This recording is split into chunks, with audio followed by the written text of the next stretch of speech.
This content is AI generated for informational purposes only and should not be directly used for clinical decision-making. Hello, and welcome back to the Neurosurgery Hub podcast.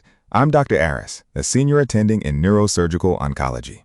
And I'm Dr. Alara, a research fellow. Today we're looking at a fascinating new study from clinical cancer research titled Ionizing Radiation Enhances Prognostically Significant Cellular Immunity Programs in the Brain Metastasis Microenvironment. This is a timely paper, Alara. We're seeing more brain metastases than ever. The incidence is over 200,000 cases annually in the United States alone. Even with our advances in surgery and systemic therapy, the median overall survival for these patients stays around 5.9 months. It's a grim outlook that really demands we understand the biology of the microenvironment better. Exactly. And this study, coming out of MD Anderson, focuses on what they call defective cellular immunity.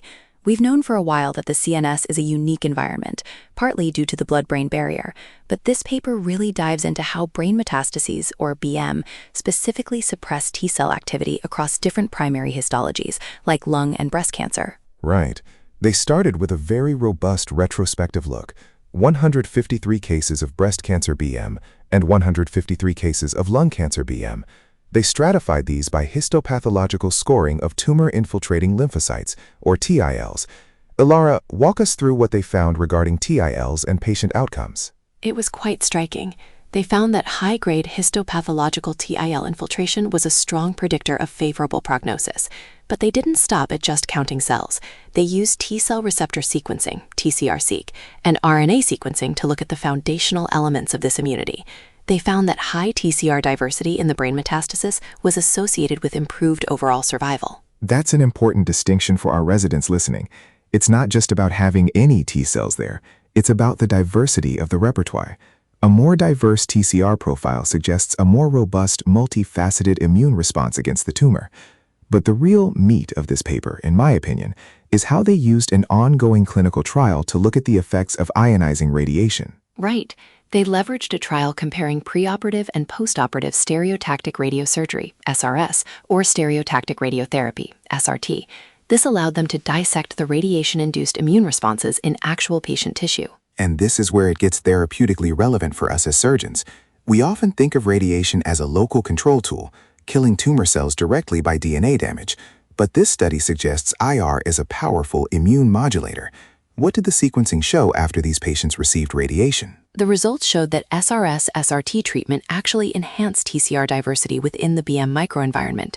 Even more interestingly, radiation upregulated signatures of antigen processing and presentation. Essentially, the radiation seems to reactivate immune microenvironmental signatures that the brain metastasis normally suppresses. Reactivate is a great word there.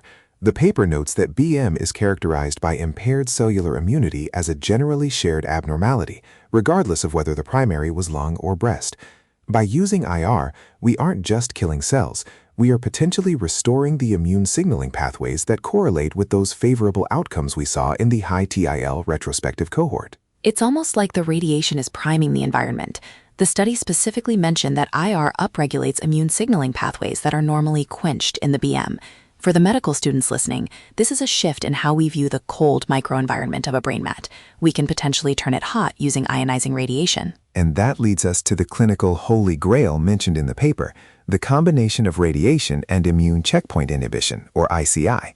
If IR enhances antigen presentation and TCR diversity, it should, in theory, make ICI much more effective. Exactly. The authors argue for increased therapeutic investigations into these radiation-induced immune modulatory effects. If we can use SRS to restore these suppressed cellular immune pathways, we might finally break through that 5.9-month survival ceiling. It also changes how we might think about the timing of our interventions.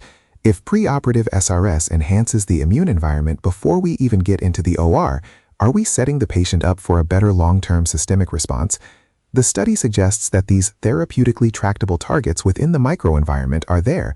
We just need to know how to flip the switch. It's a beautiful example of integrated molecular profiling. By combining the retrospective clinical data with the prospective trial material, they've shown that the immune state of the metastasis isn't static. It's dynamic and modifiable by the treatments we already use every day in the clinic. Well, that's a perfect place to wrap up. A highly diverse TCR profile equals better survival, and ionizing radiation helps us get there by reactivating suppressed immune programs. Alara, thanks for breaking down the molecular side for us. My pleasure, Dr. Aris. To our listeners, we hope this gives you some food for thought the next time you're planning a stereotactic case.